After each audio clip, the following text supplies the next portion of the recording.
তো বন্ধুরা, আজকে আমরা যে টপিক নিয়ে আলোচনা করব সেটা হলো নমিনাল কম্পাউন্ডস।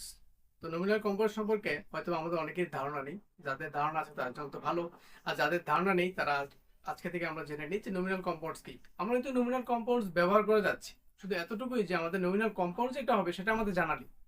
নমিনাল কম্পাউন্ডস ব্যাপারটা হলো আমাদের বাংলায় যে সমাস ছিল সেই সমাসের মতোই বলতে পারো।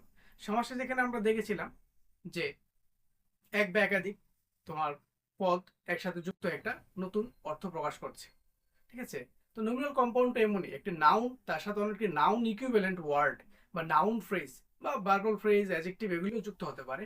হয়ে সেই নাউনটাকে বা সেই কোনো একটা বিশেষ কোনো বস্তুর যে সিচুয়েশনটাকে সেটাকে আমাদের কাছে ক্লিয়ার করে তুলে ধরছে। তো এই নমিনাল কম্পাউন্ডগুলি নাউনের সাথে নাউন যুক্ত হয়, নাউনের সাথে অ্যাডজেক্টিভ যুক্ত হয়, নাউনের সাথে ভার্ব যুক্ত হয়ে হতে পারে।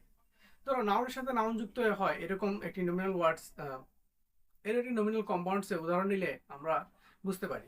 বোট ম্যান, এখানে বোট একটা নাউন, ম্যান ও একটা নাউন। এখানে বোটম্যান দুটো একসাথে যুক্ত করে আমরা সংক্ষেপে কি বলছি, বোটম্যান। এটা দিয়ে আমরা বোঝাতে চাইছি যে person who controls the boat. এখানে ওই পার্সন সম্পর্কে আমাদের ধারণাটা আরো ক্লিয়ার কিন্তু হয়ে গেছে। তারপরে আমাদের আরো রয়েছে ধরো ফুটবল। তো ফুটবল, ফুটপাথ, ফুটপাথের মধ্যে আমরা এটা বলতে চাই যে way where you can walk বা দ্য পাথ অফ ওয়াকিং। তো এখানে ফুটপাথ দুটো নাউন একসাথে যুক্ত হয়ে একটা ওয়ার্ড প্রকাশ করেছে বা একটা নাউন প্রকাশ করেছে। আবার নাউনের সাথে ভার্ব যুক্ত হয়ে কিন্তু হতে পারে। ধরো রেইনফল, অর্থাৎ ফলিং অফ রেইন, সেটা বোঝানোর জন্য আমরা সিম্পল ভাবে কি বললাম যে রেইনফল। তারপর হতে পারে আমাদের ডে ব্রেক। ডে ব্রেকের মধ্যে আমরা দেখতে পাই যে এখানে ডে হলো একটা নাউন এবং ব্রেক হলো একটা ভার্ব।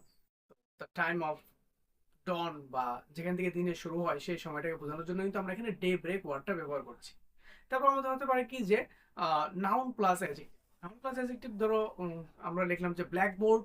এখানে ব্ল্যাক বোর্ডের মধ্যে ব্ল্যাক কথাটা হলো তার অ্যাডজেক্টিভ, আর বোর্ড কথা হলো নাউন। একটা বোর্ড যেটা ব্ল্যাক, ঠিক আছে। তো সেটা বোঝানোর জন্য তারপর আমাদের আরো কিন্তু এরকম অ্যাডজেক্টিভ প্লাস নাউন হতে পারে। পাশাপাশি এই তিনটে ক্যাটাগরি ছাড়া আমাদের এমনও হতে পারে যে দুটো নাউন একটা অ্যাডজেক্টিভ বা দুটো নাউন একটি ভার্ব বা একটি নাউন প্রোনাউন একটা অ্যাডজেক্টিভ একসাথে যুক্ত হয়ে গেছে, এরকম কিন্তু আমাদের হতে পারে।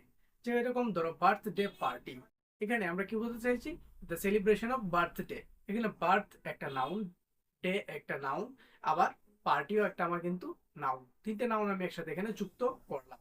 তাছাড়া হতে পারে ধরো আগরতলা বাস রোড, অর্থাৎ the road of buses in Agartala.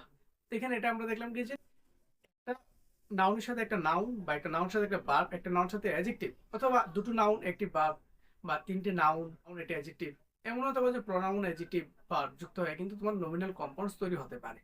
আশা করি আমরা যারা নমিনাল কম্পাউন্ড সম্পর্কে আগে ধারণা ছিল না, আজকের পর থেকে আমাদের নমিনাল কম্পাউন্ড সম্পর্কে অনেকটা ধারণা ক্লিয়ার থাকবে।